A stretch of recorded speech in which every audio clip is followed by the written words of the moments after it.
तो बच्चों लोग लास्ट क्लास में हम लोग कोऑर्डिनेशन केमिस्ट्री के बारे में पढ़ रहे थे, ठीक है। और हम लोग लास्ट क्लास एंड किए थे लिगेंड्स के बारे में बता के, ठीक है। तो आप लोग को लिगेंड्स क्या होता है समझ में आ चुका है। तो आप लोग को ये बोला गया था कि लिगेंड हम किसको बोलते हैं। तो लिगेंड आयन या मॉलिक्यूल्स होता है जिसपे एटलीस्ट वन लोन पेयर होगा देने के लिए, ठीक है। ये ध्यान देना आप लोग।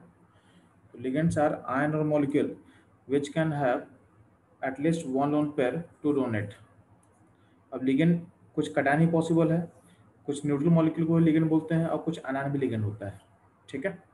अब ध्यान देना, जब लिगेंड की हम बात करते हैं, जैसे फॉर एग्जाम्पल वाटर, तो वाटर अगर एक लिगेंड अगर मानते हैं तो वाटर पे ओ सेंटर पे दो लोन पेयर है, ठीक है। तो यार यहाँ पे ओ सेंटर से दो लोन पेयर है, लेकिन देगा एक ही लोन पेयर।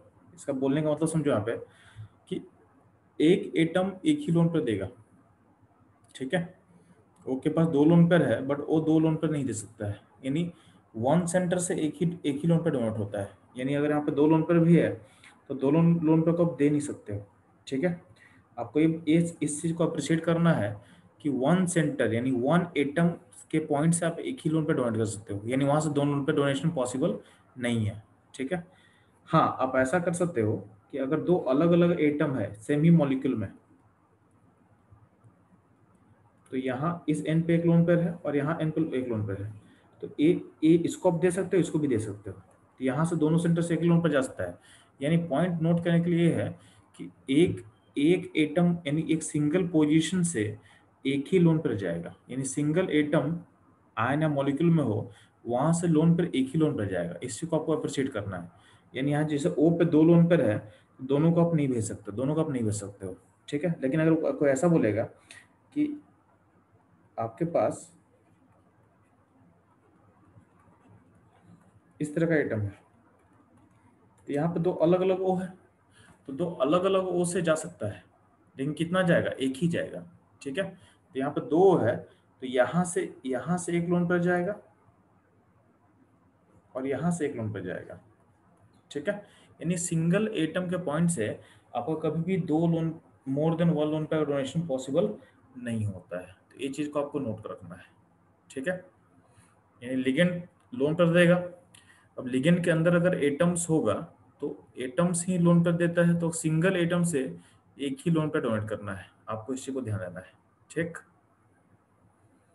इसके बारे में हम लोग फर्दर पढ़ने वाले हैं। जब लिगेंड्स में हम लोग टॉपिक स्टार्ट करें तो लिगेंड्स का टाइप भी होता है बहुत सारा, ठीक है, उसको हम लोग आगे कवर करेंगे, ठीक है। तो अभी ध्यान दे, अभी हमारा फोकस है कि सिंपल सिंपल चीज़ों को थोड़ा स्टडी कर लेते हैं पहले, ठीक है, फिर चीज़ों को हम लोग अपग्रेड करेंगे। तो ध्यान देना, अब लिगेंड्स क्या होता है समझ में आ चुका है। अब लिगेंड को उसके स्ट्रेंथ के बेसिस पे, मतलब लिगेंड का स्ट्रेंथ एक होता है, ठीक है, उसके बेसिस पे लिगेंड को दो पार्ट में बांटेंगे हम लोग, ठीक। तो लिगेंड को बांटा गया दो पार्ट में, तो ligand on the basis of their strength, यानी उसके उसके स्ट्रेंथ के बेसिस पे दो पार्ट में बांटा गया है। एक को बोला गया वीक लिगेंड, एक को बोला गया वीक लिगेंड और दूसरे को बोला गया स्ट्रॉन्ग लिगेंड। यानी दो टाइप का लिगेंड होता है, एक होता है वीक लिगेंड और एक होता है स्ट्रॉन्ग लिगेंड, ठीक है। तो यहाँ पे आप क्या करना, स्ट्रॉन्ग लिगेंड का कुछ एग्जांपल याद कर ले, ठीक है। अब स्ट्रॉन्ग लिगेंड का हम सारे एग्जांपल यहाँ पे नहीं दिए हैं, धीरे धीरे इसमें लिस्ट में अपडेट करते जाएंगे हम लोग। तो अभी उतना ही दे रहे हैं जितना में आपका बेसिक सारा काम हो जाएगा, ठीक है। तो चीज़ों को शुरू में कॉम्प्लेक्स नहीं कर रहे हैं, सिंपल सिंपल चीज़ों से आपको आपको ऑपरेट करेंगे हम, ठीक। तो आपके पास वही एग्जांपल दिया जा रहा है जिसको आप इजीली याद कर सकते हो। जैसे जैसे आगे हम प्रोसीड करेंगे इसमें एग्जांपल्स और ऐड होते चला जाएगा। तो अभी के लिए जो है जितना नीड है उतना आपके पास हो चुका है, ठीक। जब हम बोलेंगे स्ट्रॉन्ग लिगेंड, तो यार अब क्या करोगे, कार्बन मोनोऑक्साइड CO और CN माइनस, यानी CO CN माइनस, ठीक है, और अमोनिया। तो CO और CN को बोलना हमेशा स्ट्रांग होता है, तो CO और CN ऑलवेज स्ट्रांग लिखा होगा। Carbon monoxide an cyanide ion CN minus is always strong ligand, act as a strong ligand. और अमोनिया जो होता है, जो NH3 होता है, यानी अमोनिया जो होगा उसको स्ट्रांग कब बोलेंगे, जब आपका सेंट्रल मेटल, यानी सेंट्रल मेटल जिस डी ब्लॉक का जो मेटल है, एक कोबाल्ट एंड कॉपर, कोबाल्ट या कॉपर होगा, उस केस में अमोनिया को आप स्ट्रांग बोलोगे। फिर से मैं रिपीट कर रहा हूँ, अमोनिया स्ट्रांग कब बोला गया है, जब आपका सेंट्रल मेटल कोबाल्ट या कॉपर होगा, उस केस में अमोनिया को आप स्ट्रांग बोलोगे, ठीक है। ऐसा क्यों बोल रहे हैं आपको हम समझा देंगे आगे, ठीक।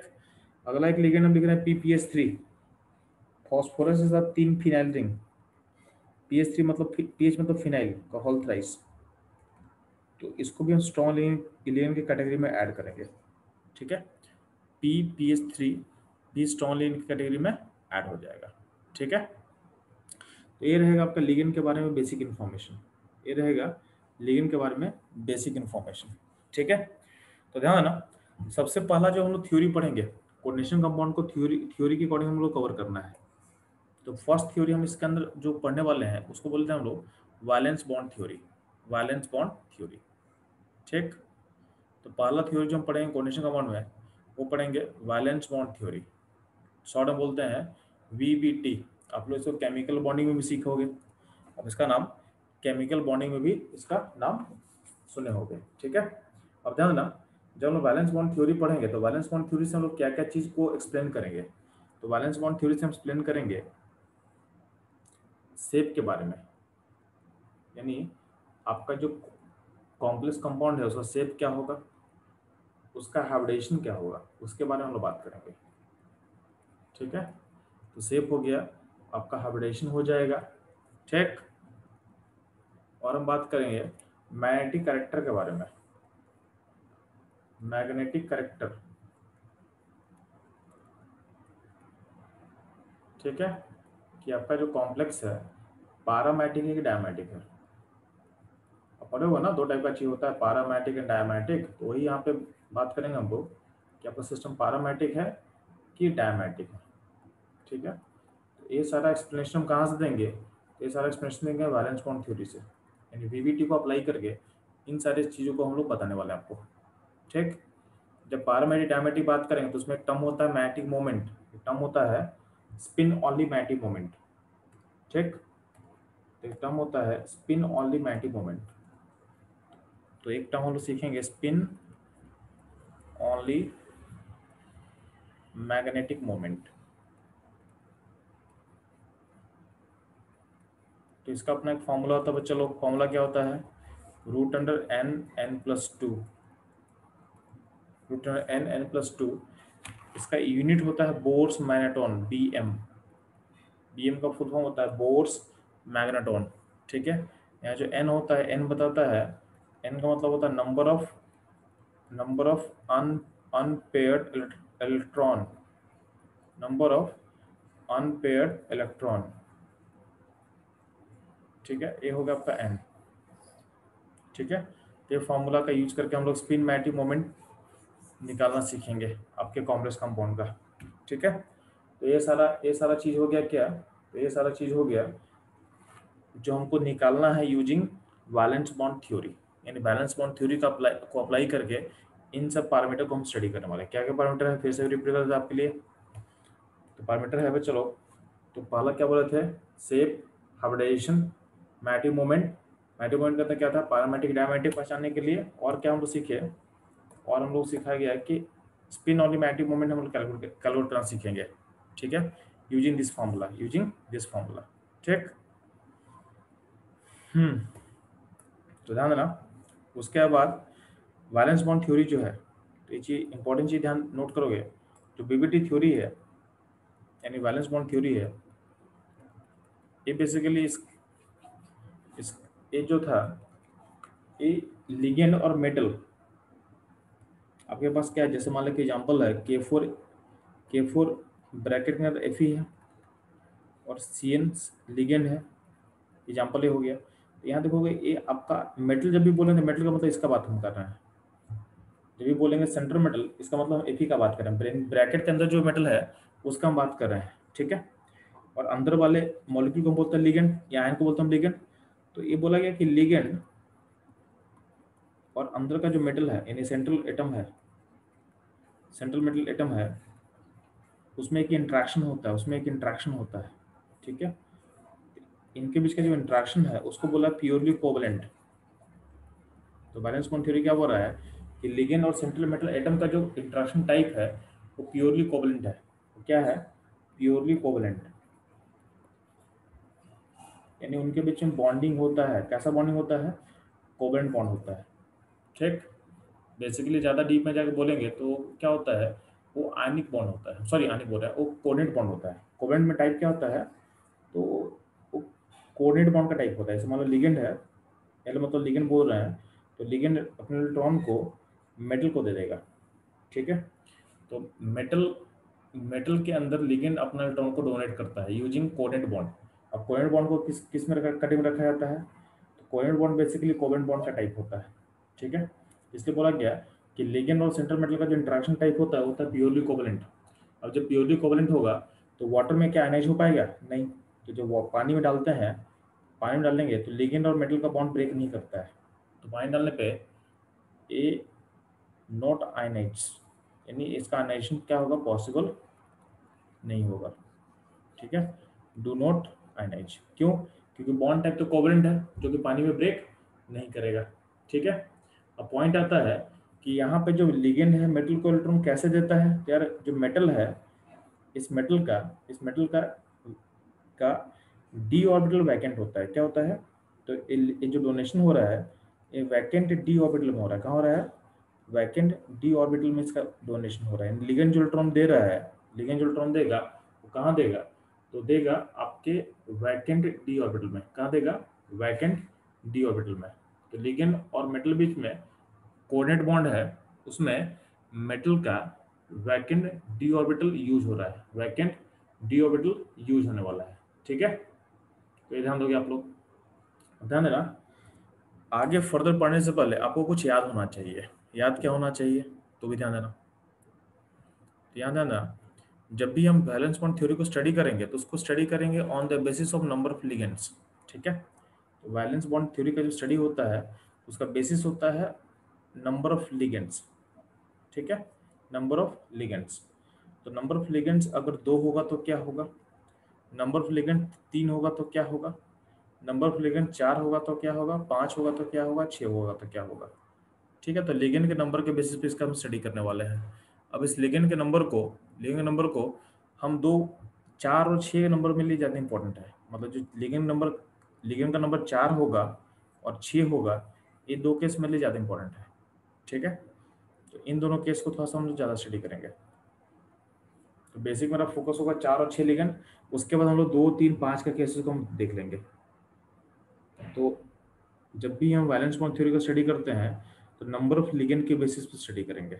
इन जितना भी प्रॉपर्टी की हम बात करते हैं, शेप का, हाइब्रिडेशन का, यानी मैटी मोमेंट का या मैटी करेक्टर का, वो सारा का स्टडी इन लिगेंड के नंबर के बेसिस पे होगा। तो हम लोग 2 केस को ज़्यादा डीप में स्टडी करने वाले हैं, 4 लिगेंड केस और 6 लिगेंड केस को, ठीक है। उसके बाद 2, 3, 5 को हम लोग स्टैंड कर देंगे चीज़ों को, ठीक।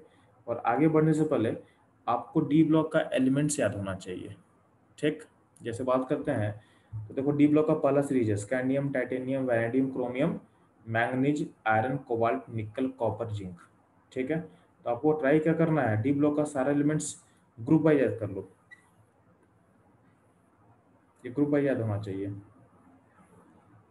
ग्रुप वाइज क्यों याद होना चाहिए आपको आगे समझ में आ जाएगा, ठीक है। तो ग्रुप वाइज आपको याद होना चाहिए। इसका रीजन क्या है कि कभी कभी मान लो कि आपको दे देगा प्लेटिनम, तो प्लेटिनम अगर दे देगा तो प्लेटिनम का केस को हम लोग डायरेक्टली निकल के केस से लिंक कर सकते हैं। यानी जो जो निकल बिहेव करेगा ना, निकल जिस तरह से बिहेव करेगा उस सेम तरीके से प्लेटिनम बिहेव करेगा।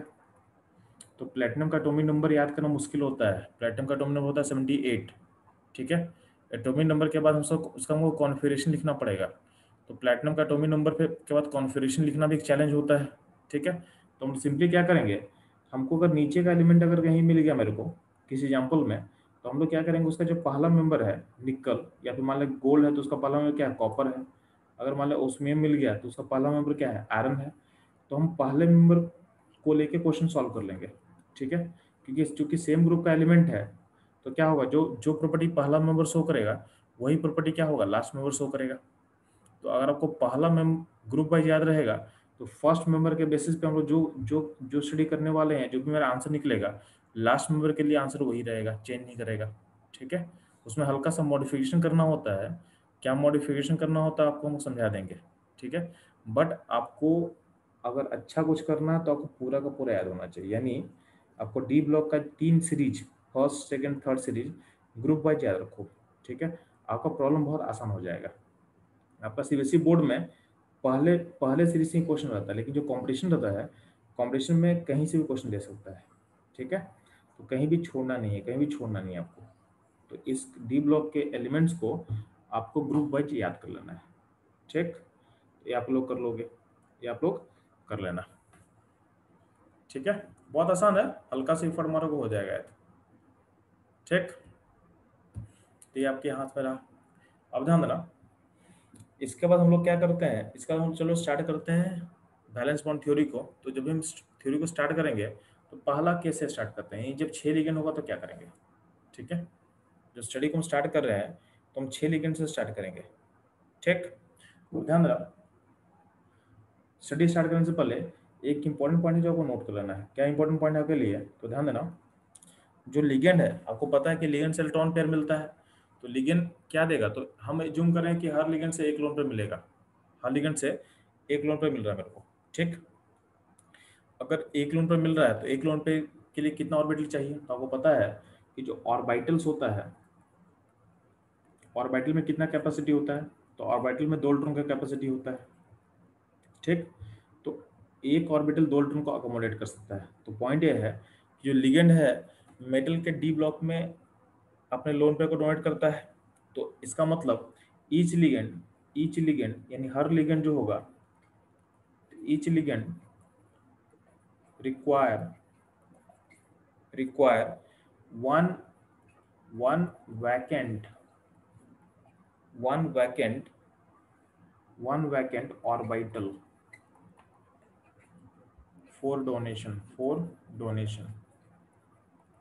यानी हर लिगेंड के लिए एक ऑर्बिटल खाली चाहिए, हर लिगेंड के लिए एक ऑर्बिटल क्या चाहिए, खाली चाहिए। ठीक है, ये चीज ध्यान दोगे, आपको हर हर लिगेंड के लिए एक ऑर्बिटल क्या चाहिए, खाली चाहिए। ठीक, अब ध्यान देना, इसका अप्रोच आपको समझाते हैं। तो जब भी 6 लिगेंड का हम बात करते हैं तो चलो ना, 6 लिगेंड में आप लोग का जो सेफ है फिक्स होगा, आपका जो सेफ है वो फिक्स होगा। जब भी 6 लिगेंड का केस देखोगे ना, तो आप ज़्यादा दिमाग मत लगाना। आपसे अगर सेफ पे क्वेश्चन पूछेगा तो सेफ सिंपली बोल देना ऑक्टाहेड्रल, कभी गलत नहीं होगा आंसर आपका। ठीक है, तो 6 लिगेंड रहेगा क्वेश्चन में, और ऐसे पूछा जाएगा सेफ क्या होगा, तो आप सिंपली बोल देना ऑक्टाहेड्रल, या बोल देना स्क्वायर बाइपिरामिडल। क्या होगा, स्क्वायर बाइपिरामिडल। ठीक है, तो 6 लिगेंड का शेप में कोई प्रॉब्लम नहीं होना चाहिए। ठीक, 6 लिगेंड का शेप में कोई प्रॉब्लम नहीं होना चाहिए।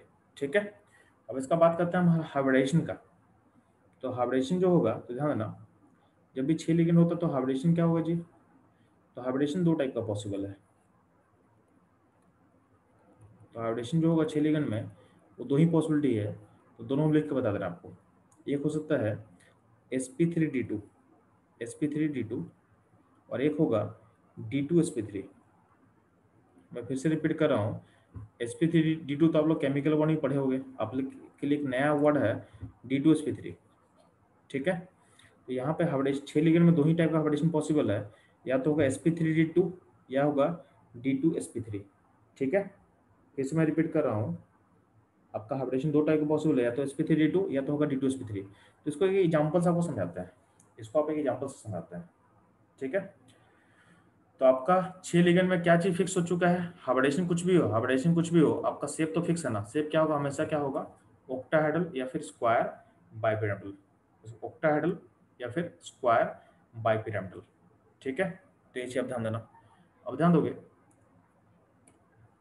इसका हाइब्रिडेशन को ऐसे सोच रहे हैं, तो इसका एग्जाम्पल ले लेते हैं। मान लें कि तेरे पास एक कॉम्प्लेक्स एक कोऑर्डिनेशन कंपाउंड है टाइटेनियम H2O6, और बाहर में Cl2।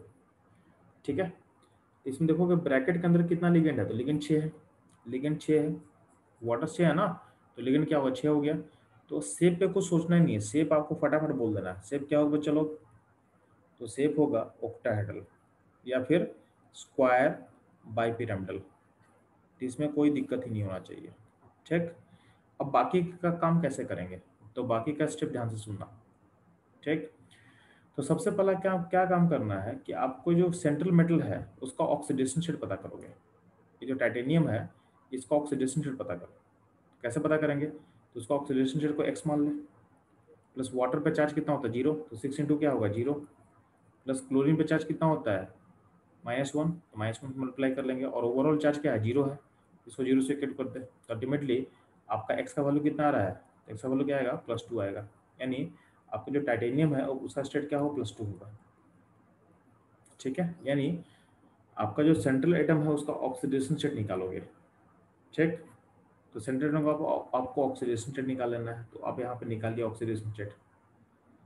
ठीक है, अगला क्या काम करना है कि सेंट्रल एटम का जो ऑक्सीडेशन स्टेट यानी जो आयन है +2 आया है, इसका आपको लिखना है इलेक्ट्रॉनिक कॉन्फ़िगरेशन। क्या लिखना है इसका, इलेक्ट्रॉनिक कॉन्फ़िगरेशन लिखना है। तो अगले स्टेप में इसका आपको कॉन्फ़िगरेशन लिख के दिखाना है। ठीक, तो ध्यान देना, जब बात करते हैं Ti+2 का, तो Ti+2 में ध्यान देना, तो Ti+2 कॉन्फ़िगरेशन कैसे लिखेंगे, तो पहले आप लिखो टाइटेनियम का। तो टाइटेनियम का क्या होता है जी, तो होता है इसका आर्गन 3d2 4s2। ठीक है, तो टाइटेनियम+2 का क्या होगा जी, तो एस का 2 इलेक्ट्रॉन निकाल दो, आउटर मोस्ट शेल से 2 इलेक्ट्रॉन निकाल दो, इसका हो जाएगा आर्गन 3d2, आर्गन 3d2। ठीक, तो इसका कॉन्फ़िगरेशन हो गया किसका, सेंट्रल एटम का जो आयन है उसका कॉन्फ़िगरेशन लिख दिया। अब देखो इसमें 3D है, तो आप यहाँ पे बॉक्स ड्रॉ कर देना। तो यहाँ पे डी में कितना इलेक्ट्रॉन है आयन में, 3D में 2 इलेक्ट्रॉन है, उसको दिखा देना ऐसे। इसका देखो 4s होगा, 4s में कोई इलेक्ट्रॉन नहीं है, और 4p में कोई इलेक्ट्रॉन नहीं है। ठीक, 4s 4p और 4d, इन सबको आप ड्रॉ कर देना है, इन सबको ड्रॉ कर देना है। ठीक है, तो टाइटेनियम+2 में हम लोग क्या करेंगे, 3D 4s 4p 4d को ड्रॉ कर दिए। अब ध्यान देना, यहाँ पे आपके पास खाली ऑर्बिटल आपको दिख रहा होगा, यहाँ पे देखो डी 3D में 3 ऑर्बिटल खाली है, 4s का 1 ऑर्बिटल खाली है, 4p का 3 ऑर्बिटल खाली है, और 4d का 5 ऑर्बिटल खाली है। तो आपके पास ऑर्बिटल खाली दिख रहा है। अब बहुत आसान काम करना है, आप क्या करोगे, लिगेंड का इलेक्ट्रॉन को डालो। तो आपको पता है यहाँ पर टाइटेनियम इस कॉम्प्लेक्स में कितना लिगेंड था, 6 लिगेंड था, वाटर था ना लिगेंड, उसको हम एल बोल रहे हैं, क्या बोल रहे हैं, एल बोल रहे हैं। और हमको पता है कि हर लिगेंड से क्या आएगा, एक लोन पर आएगा। अब जो लिगेंड जो लोन पर देता है, तो लिगेंड का जो लोन पेयर होगा वो उसका उसका फॉर्म क्या होगा, पेयर्ड होगा। यानी लिगेंड का जो इलेक्ट्रॉन पेयर होता है क्या होता है, वो पेयर्ड फॉर्म में होता है। वो क्या होता है, पेयर्ड फॉर्म में होता है, यानी लिगेंड का जो डोनेशन होगा उसका फॉर्म हमेशा पेयर्ड रहेगा, वो अनपेयर्ड नहीं रहेगा, क्या रहेगा, वो पेयर्ड रहेगा। ठीक है, तो आपके पास 6 लिगेंड है, तो 6 लिगेंड को यहाँ पे हमको क्या करना है, इसमें डालना है। तो 6 लिगेंड को कितना ऑर्बिटल खाली चाहिए जी, तो आपको समझ में आता है कि हर लिगेंड को एक ऑर्बिटल खाली चाहिए।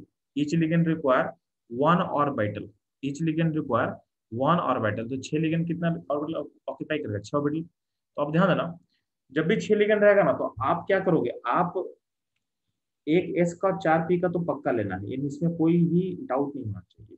6 लिगेंड रहेगा तो एस का 1 और पी का 3 तो पक्का आपको लेना ही लेना है, इसमें आपको सोचना नहीं है। ठीक है, तो जब भी 6 लिगेंड रहेगा तो आप एक एस का लोगे और 3 पी का लोगे, तो टोटल कितना ऑर्बिटल आपके पास हो गया, 4 हो चुका है। अब 2 ऑर्बिटल आपको लेना है। ठीक है, तो 2 या तो अंदर का होगा या तो बाहर का होगा, इन 2 ऑर्बिटल आप लोगे डी से। तो जब भी 6 लिगेंड रहेगा, जब भी 6 लिगेंड रहेगा, तो आपका डी का कितना ऑर्बिटल लेना है, तो डी का लेना है आपको 2 ही ऑर्बिटल, डी का लेना है 2 ऑर्बिटल। आपको नोट्स में लिखा होगा, अब जहाँ नोट्स जो मैं बता रहा हूँ उसमें देखो आप लिखा होगा कि 6 लिगेंड जब भी होगा, तो 6 लिगेंड में देखो ध्यान से, आपको लेना है 2 का लेना है, डी का लेना है ओनली 2 ऑर्बिटल। तो ओनली 2 डी ऑर्बिटल आपको लेना है, या तो होगा आउटर डी से, आउटर डी मतलब 4D से ले सकते हो, या ले सकते हो 3D से, या तो ले सकते हो 3D से।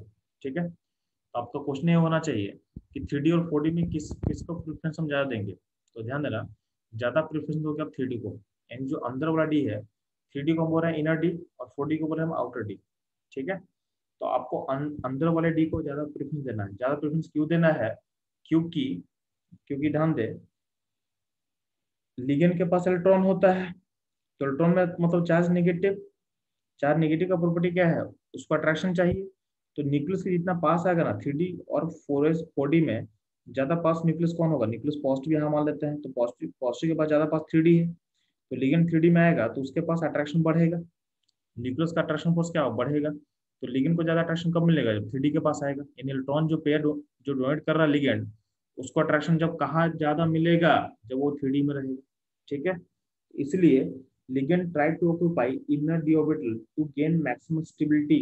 मैक्सिमम स्टेबिलिटी क्यों मिल रहा है, क्योंकि जब लिगेंड अंदर इलेक्ट्रॉन देगा, इन 3D में जो इलेक्ट्रॉन देगा, तो उसको अट्रैक्शन मिलेगा। किसी में अट्रैक्शन मिलेगा, उसको न्यूक्लियस से अट्रैक्शन मिलेगा, उसको न्यूक्लियस से अट्रैक्शन मिलेगा। तो इसलिए आपको बोला गया है कि अंदर वाले डी और आउटर आउटर वाले डी में अगर कंपटीशन हो, दोनों जगह खाली हो, तो किसको दोगे, तो आपका फोकस होना चाहिए अंदर वाला डी, इनर डी को आपको इलेक्ट्रॉन देना है। ठीक, अब इस केस में ध्यान दोगे, इस केस में ध्यान देना।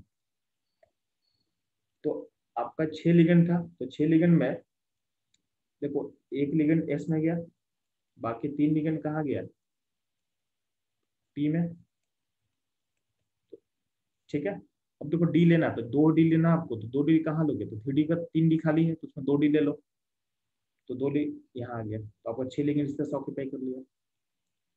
अब 6 लिगेंड इस तरह से ऑक्यूपाई कर लिया, तो हाइब्रिडेशन कैसे काउंट करेंगे, तो देखो एस का 1, पी का 3, sp3, और डी, डी कौन सा लिया, बाहर वाला के अंदर वाला, तो अंदर वाला, तो डी होगा पहले वाला, डी होगा पहले वाला, तो डी को हम एस के पहले लिखेंगे, और डी का कितना लियो, 2 लियो, तो डी का पावर 2 लगा देंगे, तो ओवरऑल आपका हाइब्रिडेशन क्या हो जाएगा, क्या हो जाएगा, D2sp3। तो इस तरह से हम लोग हाइब्रिडेशन फाइंड करते हैं, इस तरह से हम लोग हाइब्रिडेशन फाइंड करते हैं। ठीक, तो इस कॉम्प्लेक्स का जिसका हम हाइब्रिडेशन फाइंड कर रहे हैं, इसका शेप होगा क्या, तो शेप तो लिख दिए थे, शेप क्या था, चलो शेप था आपका ऑक्टाहेड्रल, इसमें कोई तो कंफ्यूजन नहीं है। 6 लिगेंड देते हैं, हम शेप को क्या बोलेंगे, ऑक्टाहेड्रल। हाइब्रिडेशन निकालने का तरीका बताया, कैसे तरीका, क्या करना आपको, आपको सेंट्रल एटम का ऑक्सीडेशन रेट फाइंड करना है, उसका कॉन्फ़िगरेशन लिखने के बाद इस तरह से आप ऑर्बिटल का डायग्राम बना देना, और लिगेंड को पोजिशनिंग कर देना। 6 लिगेंड में क्या करना, एस का 1 और पी का 3 ऑर्बिटल तो पक्का लेगा, तो उसमें कोई कंफ्यूजन नहीं है, यानी sp3 तो पक्का होगा, और डी लेगा तो अंदर क्या या बाहर का, तो चेक करना कि 2 डी कहाँ खाली है।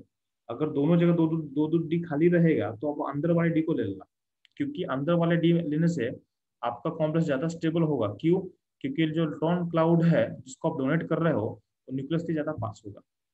ठीक, तो आपका प्रेफरेंस होगा अंदर वाला डी, तो हाइब्रिडेशन होगा D2sp3। अब आपको पता है मैग्नेटिक मोमेंट। ठीक, तो मैग्नेटिक मोमेंट के लिए सोचना आप कि कितना अनपेयर्ड इलेक्ट्रॉन है, तो ध्यान देना, मैग्नेटिक मोमेंट या फिर मैग्नेटिक करैक्टर का बात कर रहे हैं, मैग्नेटिक करैक्टर का बात कर रहे हैं, तो मैग्नेटिक करैक्टर का बात करें, चलो, तो मैग्नेटिक करैक्टर में ध्यान देना, लिगेंड का इलेक्ट्रॉन हमेशा पेयर्ड फॉर्म होता है, तो मैग्नेटिक करैक्टर ध्यान देना, तो आपको ये चीज याद रखना है कि electron of ligand is paired, ये हमेशा पेयर्ड फॉर्म होता है, तो लिगेंड से जो भी इलेक्ट्रॉन आ रहा है पेयर्ड फॉर्म में रहेगा, तो उसको तो काउंट नहीं करना आपको। तो अल्टीमेटली देखो कि आपका अनपेयर्ड इलेक्ट्रॉन कितना दिख रहा है, तो आपको दिख रहा है जो मेटल के अंदर जो इलेक्ट्रॉन आपको दिखा होगा, ये आपका अनपेयर्ड इलेक्ट्रॉन है। लिगेंड का इलेक्ट्रॉन मत काउंट करना, क्योंकि लिगेंड का इलेक्ट्रॉन जो भी आ रहा है, उसका फॉर्म हमेशा क्या होता है, पेयर्ड होता है, तो उसमें कोई भी अनपेयर्ड नहीं होगा, वो कहीं भी अनपेयर्ड नहीं होगा। तो अल्टीमेटली जो अनपेयर्ड इलेक्ट्रॉन कहाँ दिखेगा, तो मेटल मेटल के जो कॉन्फ़िगरेशन में जो आपको इलेक्ट्रॉन पेयर दिख रहा होगा, वही अनपेयर्ड दिखेगा। तो यहाँ पे क्या है, 2 अनपेयर्ड है, तो इसका मैग्नेटिक अटैक क्या हो जाएगा, अनपेयर्ड इलेक्ट्रॉन है तो क्या हो जाएगा, पैरामैग्नेटिक, क्या हो जाएगा, पैरामैग्नेटिक।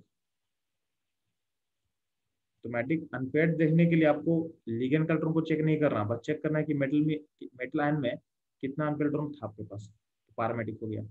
अब बात करते हैं मैग्नेटिक मोमेंट का, तो मैग्नेटिक मोमेंट कैसे निकालेंगे इसका जी, तो मैग्नेटिक मोमेंट के लिए फॉर्मूला आपको पास पता था, क्या पता था, तो चलो, √n+2, उस n+2 में 2 पुट कर दो, 2 अनपेयर्ड इलेक्ट्रॉन पुट कर दो, तो क्या हो जाएगा, 4+8 यानी √8 बोर्स मैग्नेटोन हो जाएगा इसका वैल्यू।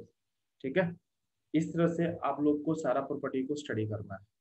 ठीक, तो हम लोग क्या देखें, 6 लिगेंड में आपका हाइब्रिडेशन कैसे निकलता है, पहले शेप ऑक्टाहेड्रल बोल देंगे, हाइब्रिडेशन निकालने के लिए तरीका को बता दिए।